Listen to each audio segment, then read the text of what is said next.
Hey, hey, hey. I am so excited to introduce you to my friend, Justin Konikow, who is an expert in real estate, media, and marketing. He also loves Jesus, and he's taught me a lot through Breakfast with Champions, but also just through his digital presence. And so we're going to unpack that for you guys today. Justin, thanks for being here. Yeah, my pleasure. I love seeing that intro reel. Saw Tony Parker, a bunch of other amazing humans. And yeah, it's funny how we've got to know each other so well and we've never met yet. So I can only imagine what that's going to be like. I agree. It's really cool to see how social media has been an agent for like the expansion of what I truly believe like kingdom culture is intended to do. It's like creating family, but it's done through social audio is where we've got connected.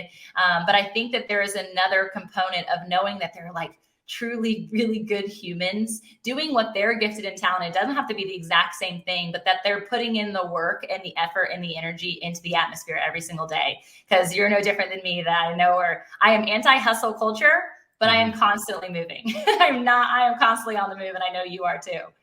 It's an interesting dichotomy, right? Because you say that so that the people watching understand that it isn't necessarily just about the race, right? And working and working and working until there's no quality of life left. But at the same time, like you have a burning desire in you that your work is your ministry. I know nothing about fashion. I know nothing about a lot of the things that you're passionate about. But what's really cool about social audio or the world coming together on platforms like it is now, those relationships transcend those platforms. Like when you were running the Grow for God conference, I was sitting in my basement, actually working away. My daughter was with me and we were trying to break this system. And I remember coordinating with Glenn and Sarah and sending some feedback and just saying, hey, love this. You know, the stream quality is fantastic. This is what I'm seeing on the back channel. And it's almost like I was there, even though I was worlds away. So yeah. I love how the world brings us together. Me too. And I think that because of the technology aspect, we're able to do that more and more. I mean, it's no different than podcasting and be able to reach all of these different countries. It's one of my favorite things to see the back channel of the syndication. And you have a podcast as well, and seeing like the different countries, you're like, gosh, who do I know there? I want to actually go there and meet that person and hear their feedback. And I was at a mastermind recently and we were talking about like our big dreams, our big visions. And I was joking around about getting a PJ, which is private jet.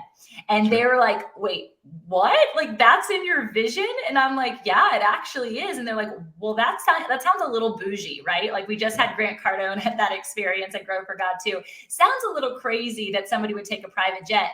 And then I scaled it back and I said, yeah, but let's talk through why. It's not about having my name plastered on a specific thing floating in the sky. It's the knowing that I can actually create mission opportunities for teams and people that I know can steward that space and go different countries and actually do what God's called us to do, which is the Great Commission to the places that have never heard about Jesus in the way. And sometimes that's right here in our backyard. And so I love that it transcends the understanding that it's not about the millions. It's about the one individual. We were talking about this offline, is that you could be in a room with one or you could be in a room with millions, but why not be with millions if you have an opportunity to be with millions?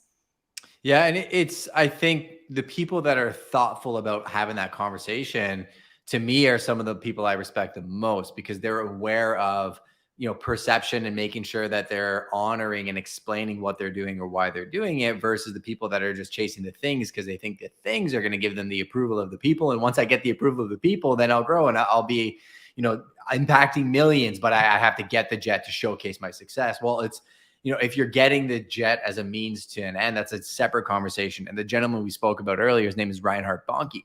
And when I read his biography, you know, he was on the streets of Africa preaching to 2-3 people at a time, and did that for years and years and years, and had a vision to save millions. And he got there, but it was by having the vision, but then showing up and doing the work. And there's such a dichotomy between those two people that just want the vision for the vision and don't want to put in the work, right? Yeah. And then, you know, from a marketing perspective and being a media expert, there was an entire season where like showcasing yourself or taking that like briefcase leaning up against the Maserati or the Lamborghini, right, was like popular. And people were actually converting leads that way because it was like that wool over their eyes of like, this is actually what you want. But if we could change that conversation for people and understand that there is like that heart-driven leadership, that servant-driven leadership is actually the thing you want, but the freedom that comes along with it, the prosperity and the wealth that comes along with it because of time and quality of life and connection, honestly, it changes everything, from a place of going to sleep in peace and not that void, which I have experienced in the both success-driven realm of perfectionism, of achievement, versus success in just having a component of quality of life. Yeah. And I think the word success can be defined many, many different ways, right? Totally. Talking about getting the things and saying, once I get this, then I'm deemed successful. Well, it's what is your quality of life? What are the people around you saying about you when you're not actually in the room? And a lot of that does have to do with your actions.